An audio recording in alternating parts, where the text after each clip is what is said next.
Sudahkah hidup Anda menginspirasi sesama jilid 3? Kristus menerima mereka yang tertolak. Bacaan firman Tuhan terambil dari Injil Lukas 5 ayat 12 yang berbunyi sebagai berikut. Pada suatu kali Yesus sedang berada dalam sebuah kota. Di situ ada seorang yang penuh kusta. Ketika ia melihat Yesus, tersungkurlah ia dan memohon, "Tuhan, jika Tuhan mau, Tuhan dapat mentahirkan aku." Dimanapun kehadiran Yesus Kristus senantiasa memberi inspirasi bagi orang yang berjumpa dengannya. Kehadirannya telah membangkitkan pengharapan bagi siapapun yang kehilangan ataupun hidup tanpa pengharapan. Kasih Kristus yang tulus telah menginspirasi sang penderita kusta yang pada zamannya dia dianggap najis dan terkutuk. Tidak mudah bagi si kusta untuk bisa mendekati Yesus, bahkan mustahil. Namun kasih dan keramahan yang terpancar dari sikap Kristus yang telah menginspirasi si kusta untuk berseru dan memohon kepada Tuhan, jika Tuhan mau, Tuhan dapat mentahirkan aku. Kasih Kristus merupakan inspirasi yang mempesona.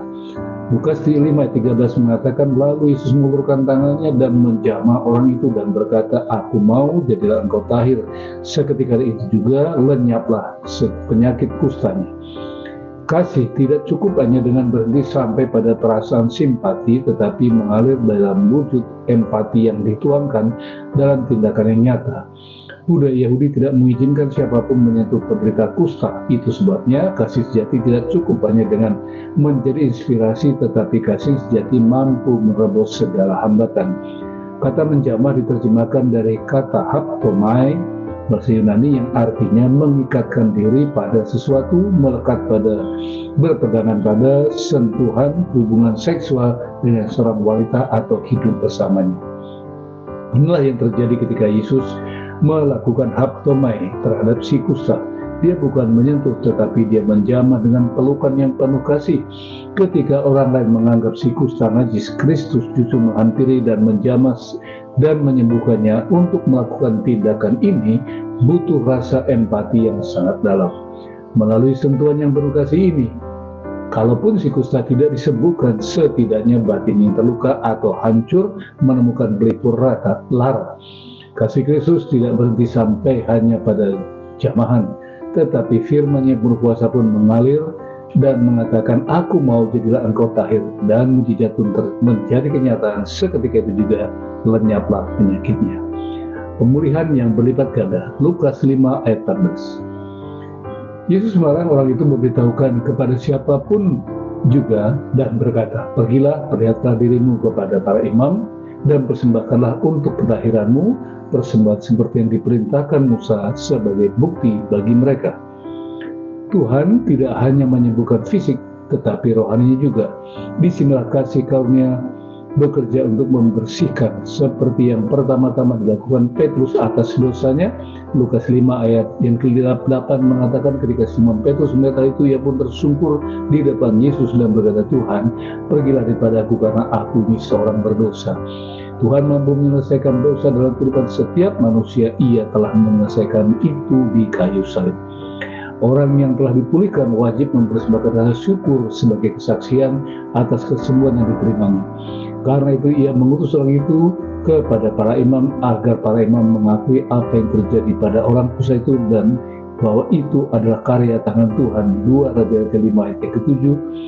Dalam persembahan yang dipersembahkan oleh si kusta, orang itu juga mempermuliakan Tuhan atas kesembuhannya. Setiap orang membutuhkan inspirasi yang menguatkan. Lukas 5:15.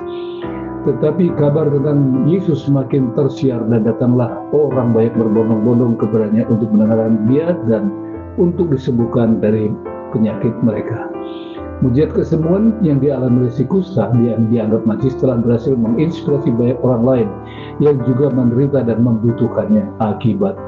Akibatnya adalah nama Yesus tersebar ke seluruh penjuru negeri.